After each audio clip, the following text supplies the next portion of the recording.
Armageddon, the apocalypse, the end of the world. Predicted thousands of times, but in 1200 BC it actually happened, and no one saw it coming. Some of the greatest civilizations of the age were wiped out in a single generation. Everything comes crashing down. What happened at the end of the 13th century is still a mystery. This was the disaster recorded in Homer's Iliad and Odyssey and in the books of Joshua and Judges in the Old Testament. But what caused this epic destruction? Is it human? Is it Mother Nature? It is a debate that has raged for decades. But new archaeological evidence found among ancient ruins on mountaintops may finally shed light on the source of this ancient cataclysm.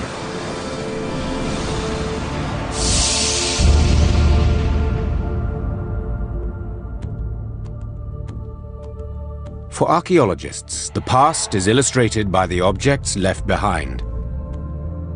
The treasures of Tutankhamun's tomb, the toppled towers of mighty Greek palaces at Knossos, and pottery and stone reliefs that depict both vast riches and endless warfare. This was the ancient world of 1300 BC, the Bronze Age, named after the metallurgy of its weapons. Stretching from Egypt to the Black Sea, the ancient world was an amalgam of disparate and powerful nations, dominated by kings and their armies. The Mycenaeans and Minoans, the heroes of Homeric legend, built their palaces in Greece, Crete, and the Aegean Islands. The pharaoh Ramses, thought to be the pharaoh cited in the Old Testament, changed the very landscape with his monument at Karnak.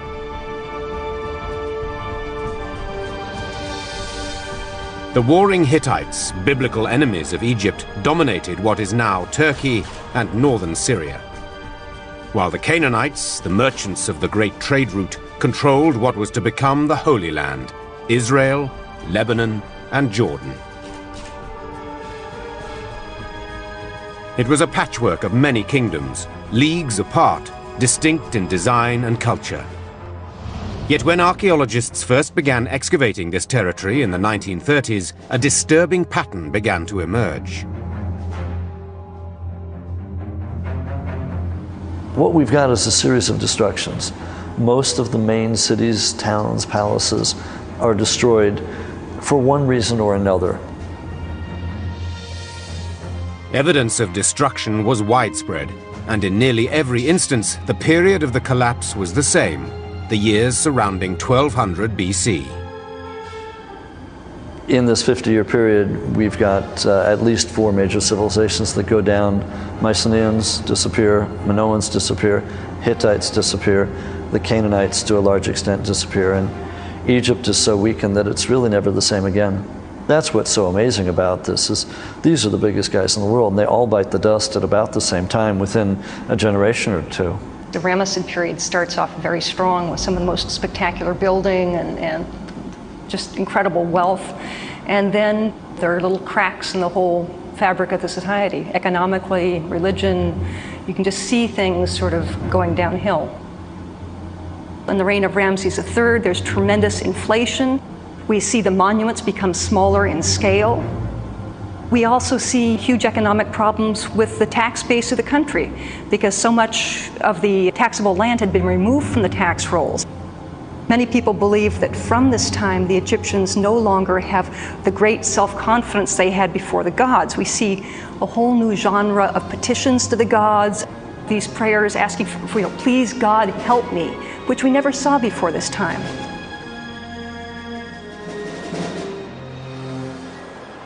After a century of progress, which saw the development of the first alphabetic writing in Ugarit in 1300 and the first musical notation in Syria, the written record abruptly ended.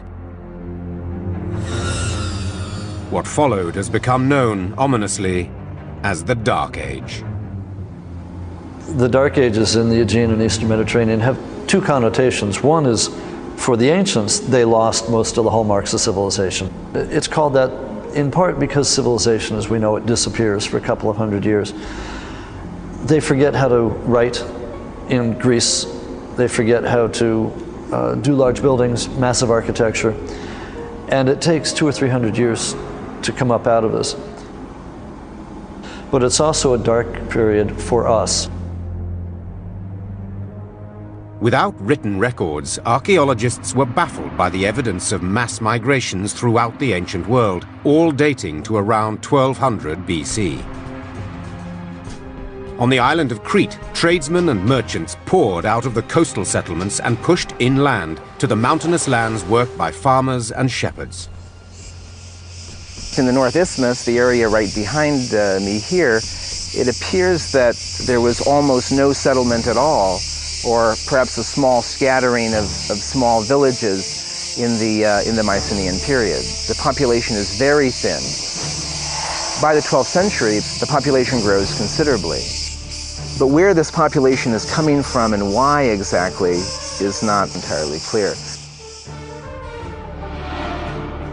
The destruction in the cities they left behind is mute testimony that this was no peaceful exodus. It can be very difficult to determine the cause of a destruction. When you're digging, it's pretty obvious something's been destroyed. You've got fire, you've got ash, you've got burnt wood, you've got skeletons. But what actually caused the destruction? The answer may not lie in the rubble of these palaces, but in the mountains high above them. One archaeologist has dedicated his life to following the clues, rediscovering the ancient pathways that lead up the sheer cliffs of the Aegean. It is here that he follows in the footsteps of the survivors, hoping at last to discover how and why their world collapsed.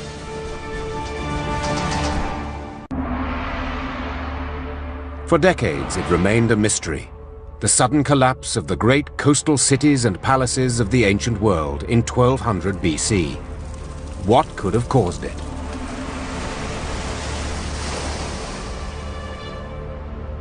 Most investigators dug for clues in the ruins of mighty cities. But the real evidence was to be found further inland, in the distant mountains and valleys of the Aegean islands, where humble farmers and shepherds once cultivated barley, lentils, and olives. It first came to light in the summer of 1983, when Polish archaeologist Krzysztof Nowicki, then a 26-year-old student, first climbed the mountain of Karfi on the island of Crete. Nowicki's original goal was to study a Neolithic religious shrine constructed on Karfi's summit by prehistoric peoples. But once there, 1,200 meters above sea level, Nowicki was drawn to another set of ruins. A mountaintop village that had been partially excavated and abandoned by the British archaeologist John Pendlebury in the 1930s. Having experienced one of the frigid winters on top of Karfi, Pendlebury concluded it was merely a temporary or seasonal settlement. But to Nowicki, the ruins made of large blocks of stone suggested something else. What is interesting about the houses in Karfi, that they are pretty well constructed. This way of construction suggests that these people were prepared to live in this village for a long time, and that these were their permanent houses. By mapping out and reconstructing the settlement from the excavated footprint, Nowicki confirmed his suspicion. The excavation revealed at least 25 to 30 houses. At the moment, these remains are in a very bad state of preservation, but we still can trace the walls and we still can trace the rooms and particular individual houses. Karfi was a big village. It was not a small settlement. It was a village inhabited probably by 120 to 150 families, about 600 to 1,200 people. The reconstructed village, 1,100 meters above sea level, seemed strangely out of place. We should not expect a big village situated on this rock and on such altitude. Now We are sitting in the sun, there is probably 35 degrees. But if we came here in the winter, it is a very, very windy, very cold place. It is not very pleasant to live here. Why would there be a permanent settlement so far above the usual sites on the lower hillsides and plains?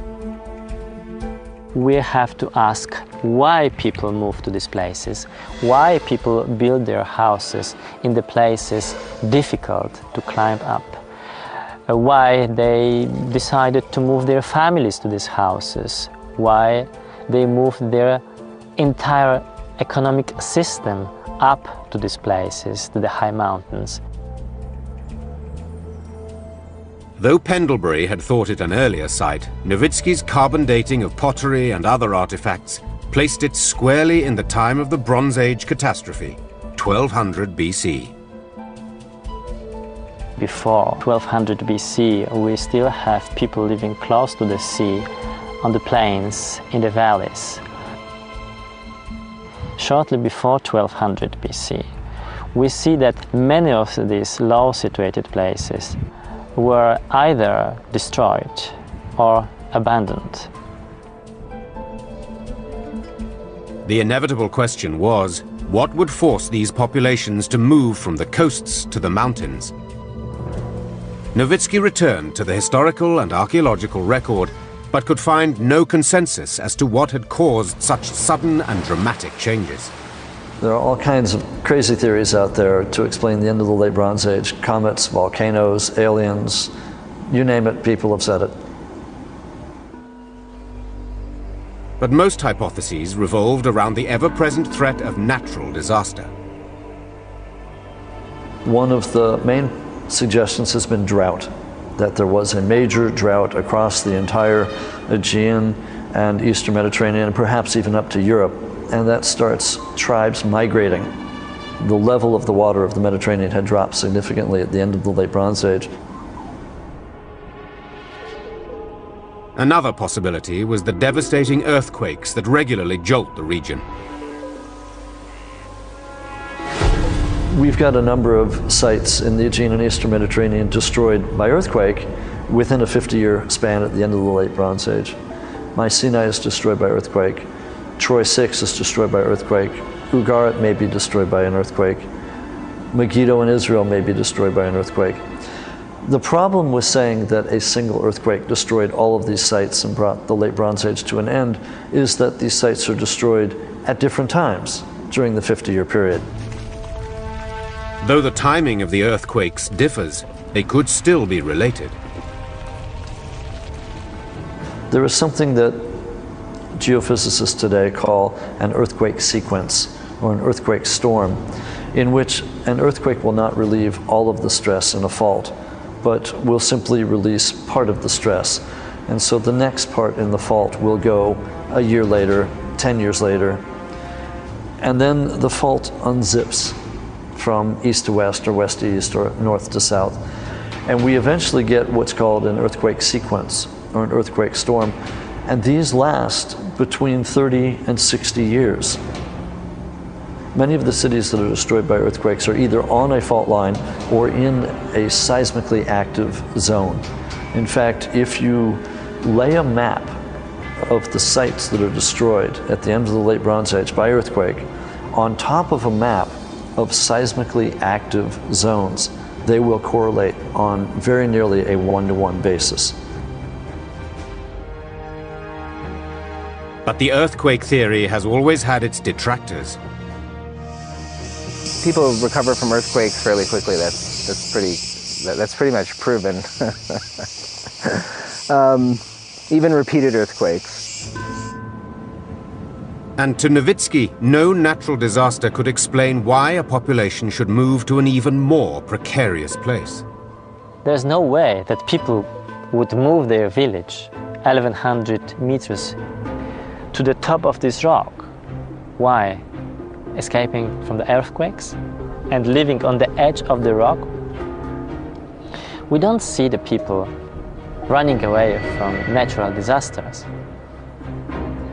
So it makes no sense.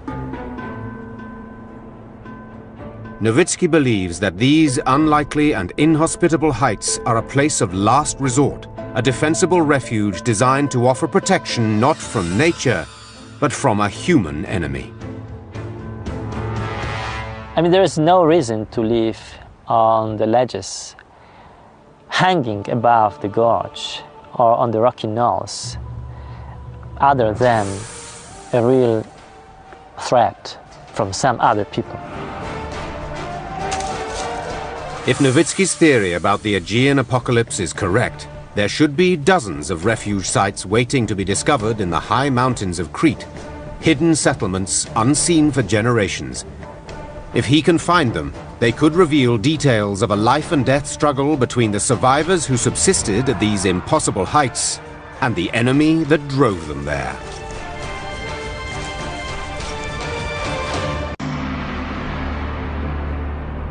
There are many theories as to what could have caused the apocalypse of 1200 BC and destroyed the mighty Bronze Age civilizations of the Hittites, Canaanites, Mycenaean, and Minoans. Some have blamed natural disasters, disease and pestilence, even the wrath of an angry god. But could it have had a human cause? And if so, who were the people that sent such mighty cultures crashing down within the span of a single generation?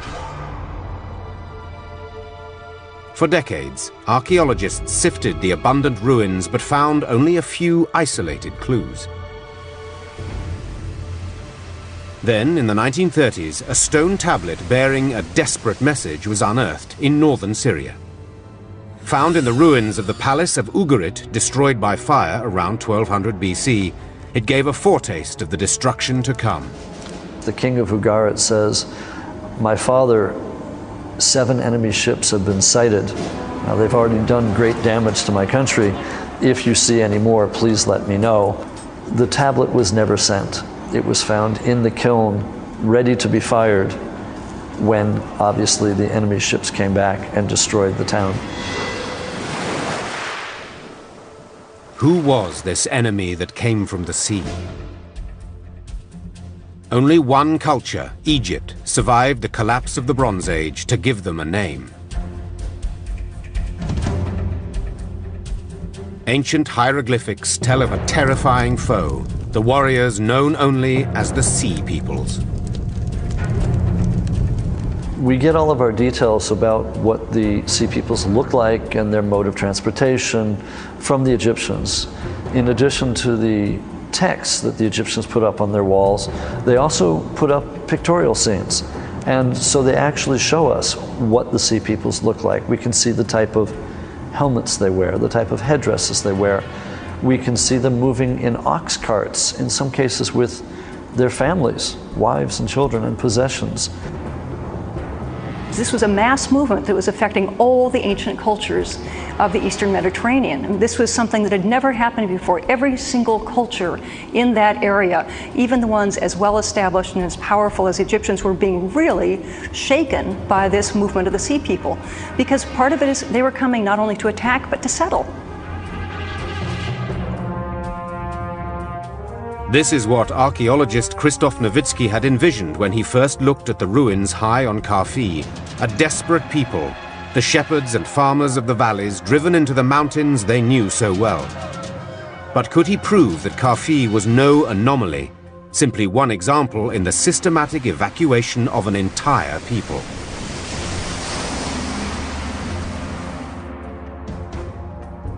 Nowitzki has spent more than 20 years putting his theory to the test. Traveling alone, and with only the most minimal of supplies, he methodically scaled mountain tops so steep that he often had to cling to the cliff face or find ancient footholds carved into the rock to counter the treacherous, shifting beds of loose shale. And it is here, at these improbable heights, that he found what has been his greatest discovery, the mountaintop settlement of Katalimata. The site can only be reached by ascending an incline of loose stone, then clinging to an almost invisible path along the cliff face. In 1990, American archaeologist Donald Haggis accompanied him as a witness. This one is extraordinary. The site itself is built on these sharply formed precipitous limestone cliffs above the plain, and you have to get to it by climbing a scree slope and then entering the gorge from the outer face by a narrow entrance path. The artifacts found at the site reveal a people living on the edge. These simple country inlanders, shepherds and farmers by trade, would have had to move all their possessions one by one up these steep mountain trails. The old and the infirm would have had to have been carried, their dead buried in tombs carved out of the mountaintops. Livestock and crops in the valleys below could only be tended when conditions were safe enough. The evidence that we recovered during surveys suggests that they were using the settlement probably for a considerable period. It's an uncomfortable site to live in. It's not conducive to settlement expansion. Though life on Katalimata would have been extremely difficult, it had one advantage: security. These places can be a nightmare for strangers, for foreigners. Without this knowledge of local topography, it's really very difficult to climb them and to find them. They're like fortresses, in a sense, utilizing the natural terrain, and sometimes, as a lot of research out here is showing, not just utilizing the terrain, but utilizing fairly effective fortification walls as well. Any enemy trying to invade the settlement would have been visible for miles, allowing the mountain people time to prepare. The invaders themselves would have been forced to approach single file, unable to hold their weapons while clinging to the cliff face. Even if they found a way, then it was very easy to stop them. Even a few men could stop a much stronger group of intruders, of enemies here on these narrow ledges. Katalimata was only the first of many refuge sites that Nowitzki has discovered. After scaling nearly 2,000 mountains in Crete, he has identified 80 different refuge sites dating to 1200 BC. One common unifying factor in the orientation and design of these settlements has convinced him that they were built to withstand the sea peoples. How do we know that these people were afraid of the people coming from the sea and not that they were afraid of their neighbors? This can be done only by analyzing how these settlements were defended. Carfi is completely open from the area of the mountains behind it. So we know that they didn't expect the enemy coming from these mountains. These places were settled because they were afraid of the people coming from the sea. The influx of these sea peoples was to change the face of the ancient world. So who exactly were they? In a memorial carved at Medinet Habu, the Egyptians identify 9 factions of sea peoples, a list that baffles linguists. Most of the theories about where the sea peoples came from are dependent on the philology, the actual names of their groups, and that can be very dangerous territory. The Shekelesh are frequently said to be from Sicily. Did they come from Sicily, or did they go to Sicily after they lost? For decades, scholars have argued over the origin of the sea peoples. Some point to southeastern Turkey, northern Syria, and the eastern Mediterranean as a likely launch point. Others contend that the sea peoples most likely came from Sicily, Sardinia, Italy, and the western and central Mediterranean. Do the sea peoples come from the east and move west, or do they come from the west and move east? We don't know. Were these really 9 nations of foreign invaders? Or was this an attack that started much closer to home? One theory holds that it was the very structure of the ancient world that made it vulnerable to terrorism from within. a world built around palaces and omnipotent kings. The king would control most everything. There would be some private merchants and private enterprise, but mostly the king runs the government, the king runs the army, the king is going to run the international trade, certainly in charge of the diplomatic powers. So you're in a situation where the palace pretty much controls 75 to 90% of daily life. In many places, it seems the kings and queens lived with the gods. The kings and queens were the human representatives of the deities. These deities are statues. And then there is the army, the professional army, under the kings and queens. And then there's everybody else. And everybody else was supposed to keep and wanted to keep the gods and the kings and queens satisfied. The only place for laborers and peasants outside this system was in the king's massive armies. And even there, they played a subservient role in the service of the charioteers. The typical battle in the late Bronze Age seems to have been the charge of two chariotries against each other.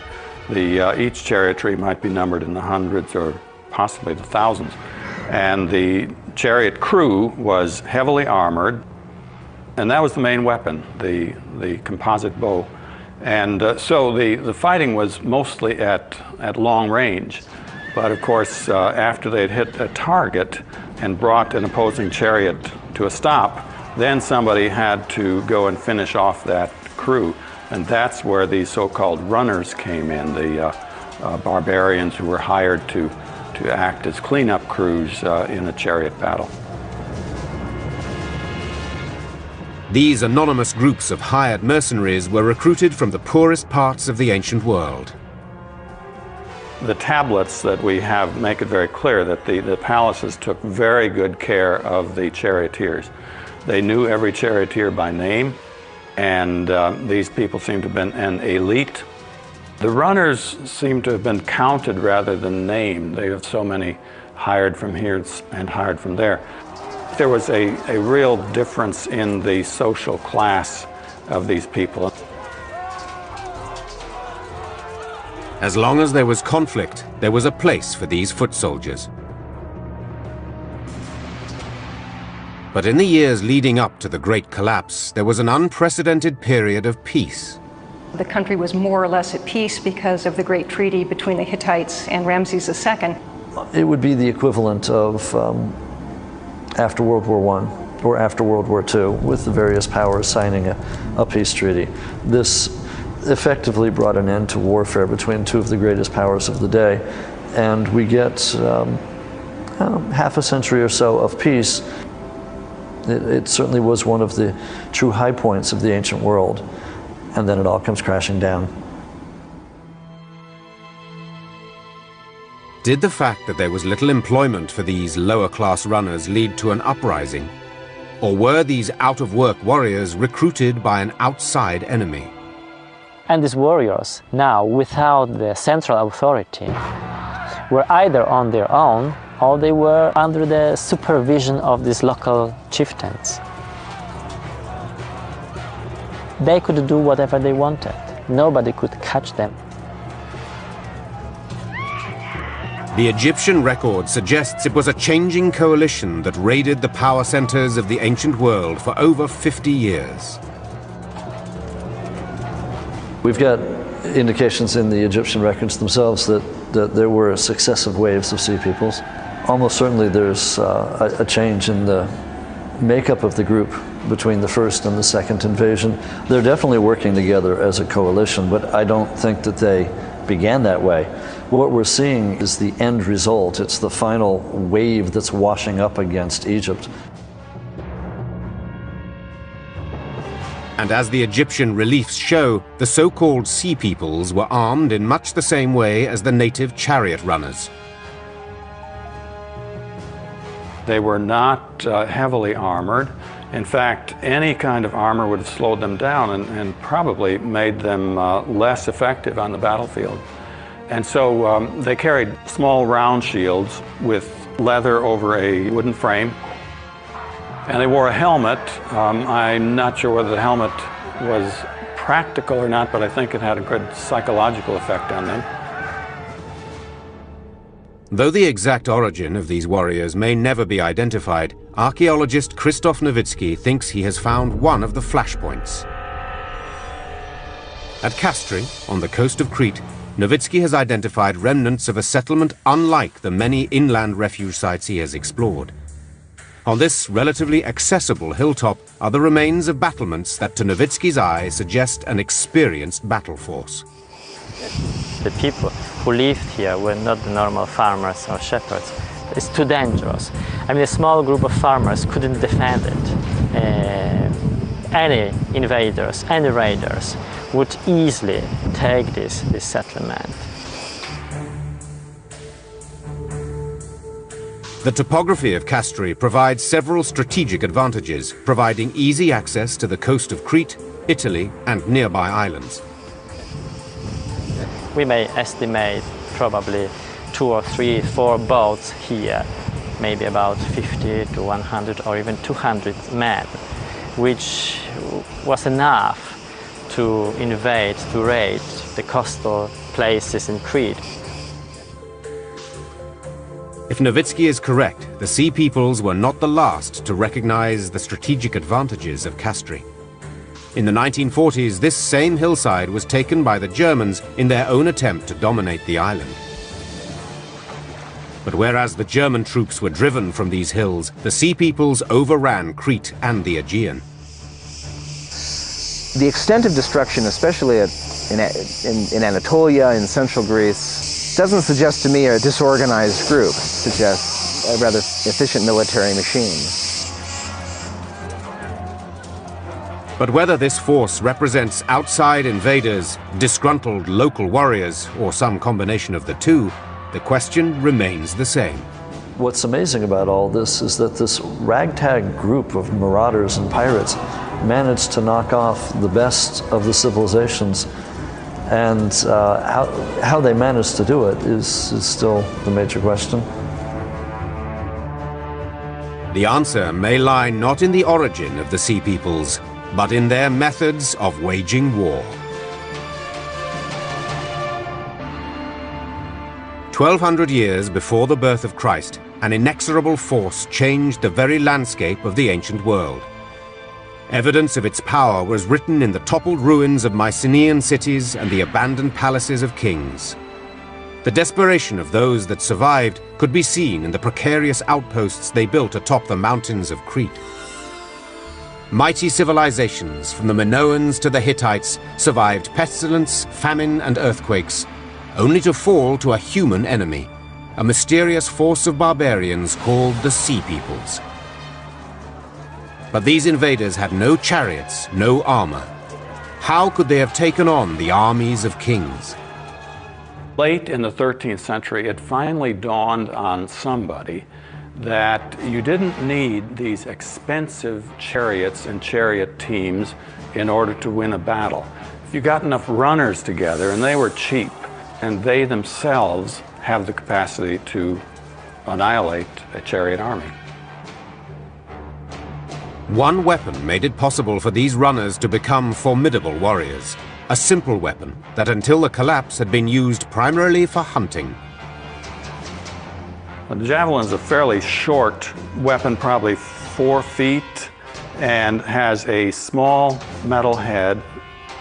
I don't think that these were lethal most of the time, but they certainly would wound whatever they hit. As the raiders swarmed the disabled chariot, the well-protected charioteer would have been suddenly vulnerable. The charioteer and the chariot archer both wore a corselet with scale armor that might have weighed between 30 and 45 pounds. So obviously they cannot run, and they are in no position to defend themselves in hand-to-hand combat. It is at this point that a team of raiders armed with short swords and lightweight shields would have had the advantage, both in numbers and mobility. That's all you'd need to do, wound a horse, and that chariot is stopped. If they could, at 40 or 50 yards, hurl their javelins and bring down a chariot horse, then they were ready to come in for close combat and hand-to-hand weapons, and at that point the chariot crew is doomed. With every success, the ranks of the invaders grew and spread across the Aegean. Only Egypt was able to withstand the onslaught, although the conflict was to leave them forever weakened. So how did the pharaoh's armies withstand an assault that extinguished such powers as the Mycenaeans, Minoans, and Hittites? There's a lot of diplomatic correspondence going back and forth, and a lot of trade in especially gold leaving Egypt through Nubia, and things like horses being brought into Egypt, and various other types of commodities going back and forth. So it was a period of a lot of communication between all of these powers. They had forewarning of these people coming toward Egypt, which was a very important aspect of defense. They had moved the capital of Egypt to the northern part of the country actually to defend against these people, so they were very ready. I think there's a good chance that the Egyptians were also getting their information through diplomatic messengers and couriers from the other great civilizations as one by one they fell. I mean, there are amazing spy systems in place in the ancient world, and the Egyptians certainly had their group of messengers, spies, reporters, and so they knew what was coming before it hit them. And by this time, the Egyptians knew that contrary to their name, the Sea People's greatest strength was not on the water, but on land. The conflicts were essentially land battles, but Ramses III in 1179 had the good sense to stop these raiders, these marauders, from ever getting to land. The Egyptian records, both the pictorial and the textual, they depict a battle taking place on the water, whether it's in a river mouth or actually out in the sea. It's hard to tell, but we've got boats, we've got drowning people. There's obviously a major battle going on the water. They were out there in their boats, and they were helpless out there. The Egyptian archers who were stationed on the shore or on other boats, it was duck soup. Decimated by the pharaoh's archers, the final wave of Sea Peoples was dispersed. But warfare would never be the same again. In the late Bronze Age, the defense of a community rested on an elite, on the charioteers and the chariot archers. In the Iron Age, which follows this catastrophe, the importance of infantrymen is much greater, and charioteers have become marginal. They continue to be used for flanking operations, but they are no longer the essence. The essence is in infantry. In the span of just a few years, the kings and armies of the ancient world had been felled. In their wake, a new populace rose up. What the Sea Peoples do is create a power vacuum. When the Sea Peoples knocked off the top dogs of the late Bronze Age, they create a whole new situation. It's going to be the elite that go away, that are destroyed. The underclass, the middlemen, the farmers, the peasants, the slaves, they may well survive. And then what are they going to do? In the case of the shepherds and farmers seeking refuge in the mountains of Crete, the archaeological record is clear. After the defeat and dispersal of the Sea Peoples, the hardened survivors gradually returned to the lowlands. After 1200 BC, and as soon as the times became safer, people moved down to another ridge, which is about 1 kilometer, 1.5 kilometers from here, lower and closer to their fields. Never again would they feel the need to build settlements at such heights. But the final fate of the warriors known as the Sea Peoples may never be known. The Egyptians themselves say that they settled some of the remnants in either Egypt itself or in Canaan. And we know that later Egyptian texts talk about the city of Dor in Israel being a Tejeker city. We know that the Pelesset settle down in Canaan. They become the Philistines. Some believe that these survivors and the remnants of the Sea Peoples may have intermingled, something future DNA testing of the remains found in the tombs may reveal. We've probably got remnants of the very civilizations that the Sea Peoples had destroyed while en route to Egypt. So we may well have Mycenaeans among the Sea Peoples, Minoans among the Sea Peoples, Hittites or Luca among the Sea Peoples. And it may well have been one of the few opportunities left to them was to join the Sea Peoples, the very group that had undone their civilization. And so the ranks of the Sea Peoples may have swelled with the very people they had just conquered. What is undeniable is that after the fall, something entirely new emerged. We're going to get dark ages for a couple of centuries as the melting pot is remixed. But up out of this, out of the ashes, rise the phoenix of the Greeks. We get new political systems and new civilizations in effect. The Greeks rise up and we get things that will eventually become democracy as we know it. With the worst of motives, these Sea People had destroyed one world, but obviously they opened up opportunities for people who'd never had opportunities before. We get the Israelites and David and Solomon, the kingdoms of Israel and Judah, which may not have been able to exist unless the mighty kingdoms of the late Bronze Age had been done away with. So the Sea Peoples, in effect, bring about the demise of the old and the rise of the new. The exact chain of events that brought an end to one age and gave rise to another is still being investigated.